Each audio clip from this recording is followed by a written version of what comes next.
जय जगन्नाथ पिला माने तो जो मैंने पंचम श्रेणी रे परीक्षा देवाक जाउछ सोमवार दिन सेमानकर भाषा ओडिया साहित्य परीक्षा रही तो से मानक पई मोटे क्वेश्चन नहीं आसी तो क्वेश्चन टी आपण माने देखि जानतु 100 टू 100% आपण माने लाभ पाई परिबे।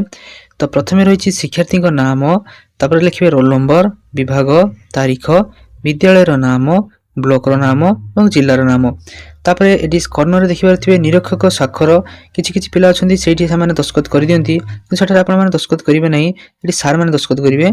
पूर्ण संख्या रही 40 तो डेरी न करी चलंतु प्रश्न गुडी को देखि नबा। तो मु प्रथमे शॉर्ट क्वेश्चन गुडी कर सब आंसर गुडी को आपण मानको कहि दउची किंतु लॉन्ग क्वेश्चन आंसर वीडियो रे करबाते संभव नुहे सेति पई आपण माने कमेंट करिवे मु आगोटे नेक्स्ट वीडियो रे तार आंसर सब दे दिबे आपण मानको। तो प्रथम क्वेश्चन रहउची जेउ बेसटी को पितरिया पई प्रति पाखुडा रे मोर सेही वासना को पितरिया पई दियो मो मन रे बळ।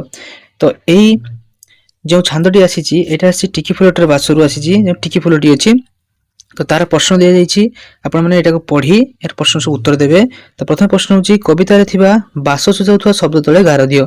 तो एडी जे आपण माने देखि परथे जे लिखा छि बास से बासर अर्थ कोन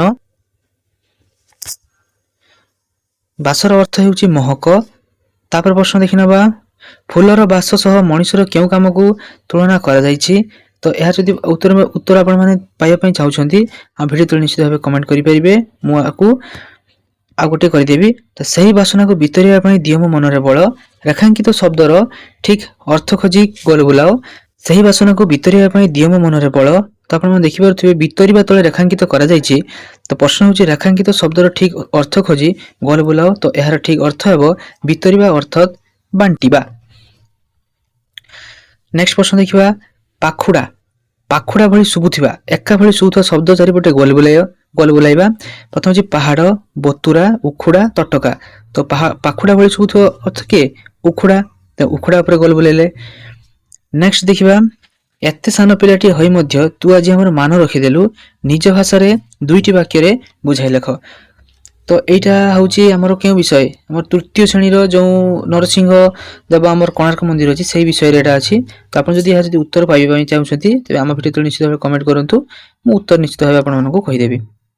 तापरे गरा सरकार बंधुक गुली कविता सकती टाठार बळी। तो एई जो पदटी को सरल भाषा रे दुईटी वाक्य रे बुझाई लिखिबा कविता सकती टाठार बळी गरा सरकार बंधुक गुली।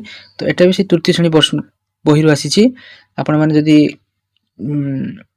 आंसर पाइबा को चाहउछंती तबे निश्चित भाबे कमेंट करिवे मु आंसर देई देबी। तापरे फूल रे बास माखी होईची माखी शब्द को व्यवहार करी अन्य एक वाक्य लेख। तो जो माखी रहउची से माखी शब्दर अर्थ कोन से माखी शब्दर अर्थ कोन तारे माखी शब्द को अर्थ बुझी कि आपण माने गोटे वाक्य लिखा पड़िबो। जदि आपण लिखि परछंती जदि न लिखि परछंती मते निश्चित भाबे कमेंट करंतु। आज मध्य रे म काली कोटे नवा वीडियो करी छाडी देबी। आ यार नेक्स्ट क्वेश्चन पई आपण माने मते कमेंट करंतु मो नेक्स्ट आउ जो क्वेश्चन रहले सब शॉर्ट क्वेश्चन गुला ताहार वीडियो करिवि। जय जगन्नाथ।